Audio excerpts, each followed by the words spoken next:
জুলাই সনদেই যদি আপনি গণতন্ত্রের প্রতি শ্রদ্ধা না দেখান, জাতীয় নির্বাচনে আপনি শ্রদ্ধা দেখাবেন কিভাবে? তারিখ নিয়ে এই বায়নাবাজি কেন? যারা জুলাই বিপ্লব মানবেন না তাদের জন্য 26 সালে কোনো নির্বাচন নাই। আমরা চাই আগামী ফেব্রুয়ারিতে রোজার আগেই জাতীয় সংসদ নির্বাচন অনুষ্ঠিত হোক। আমাদের দাবি খুব বেশি নয়, অস্পষ্ট নয়, দাবি খুবই সুস্পষ্ট। 1 নম্বর দাবি হচ্ছে জুলাই বিপ্লবকে স্বীকৃতি দিতে হবে।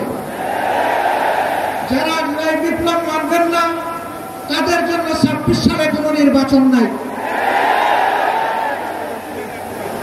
26-এর নির্বাচন দেখতে হলে আগে জুলাই বিপ্লবের স্বীকৃতি লাগবে। আর জুলাই বিপ্লবের স্বীকৃতি দিতে হলে জুলাই সনদের আইনি ভিত্তি দিতেই হবে। এই আইনি ভিত্তি ছাড়া কোন নির্বাচন অনুষ্ঠান হওয়ার কোন সম্ভাবনা নেই। কখন হবে আইনি ভিত্তির গোড়াপত্র? এদেশের মুক্তিকামী মানুষের কথা একটাই, জাতীয় সংসদ নির্বাচনের আগে গণভোট অনুষ্ঠিত হতে হবে।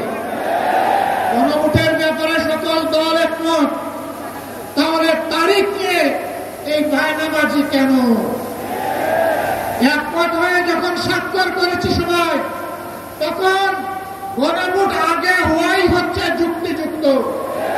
এর মধ্যে দিয়ে আইনি ভিত্তির পাটাতন তৈরি হবে ইনশাআল্লাহ, এবং এর ভিত্তিতেই আগামী জাতীয় সংসদের নির্বাচন অনুষ্ঠিত হবে। ওই নির্বাচন যখন অনুষ্ঠিত হবে তখন আর কোনো সংশয় সন্দেহ থাকবে না। আমরা চাই আগামী ফেব্রুয়ারিতে রোজার আগেই জাতীয় সংসদ নির্বাচন অনুষ্ঠিত হোক। এইটা নিয়ে কেউ ধূম্রজাল সৃষ্টি করার পায়তারা চালাবেন না, ওদূর পিণ্ডি বুদির গায়ে ফেলবেন না। আমরা জাতীয় ঐক্যমত কমিশনে গিয়ে সকল দল আমাদের মতামত দিয়েছি। এই 8 দলের পক্ষ থেকে ডজন খানেক নোট অফ ডিসেন্ট আমরা দেই না।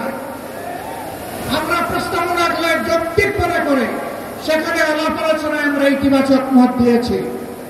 এরপরে সংখ্যাগরিষ্ঠ দলের মতামতের ভিত্তিতে একটা চার্টার তৈরি হয়েছে। এটি হচ্ছে গণতন্ত্রের কথা, যে সংখ্যাগরিষ্ঠ যা বলবে বাকিরা তাই মেনে নেবে। কিন্তু আমরা দেখলাম না, কেউ কেউ তা মেনে নিতে রাজি নয়। জুলাই সনদেই যদি আপনি গণতন্ত্রের প্রতি শ্রদ্ধা না দেখান, জাতীয় নির্বাচনে আপনি শ্রদ্ধা দেখাবেন কিভাবে? এই জায়গায় আসতে হবে। সকল বায়না ভুলে যান। জুলাই শহীদের রক্তের প্রতি সম্মান দেখান। জুলাই যারা লড়াই করেছে বুক চাপ করে, যারা পঙ্গু আহত হয়ে এখনো বুকে বুকে কষ্ট করছে, মেহরবানি করে তাদের বুকের ভাষা বোঝার চেষ্টা করুন। আমার ভাই আল্লামা মামুনুল হক সাহেব বলেছেন, লড়াই করে ফেসিবাদ বিদায় করেছি, লড়াই করে জনগণের দাবি আদায় করব। আমি স্পষ্ট ভাষায় বলতে চাই, কোন দলের নয়, জনতার বিজয় হবে ইনশাআল্লাহ।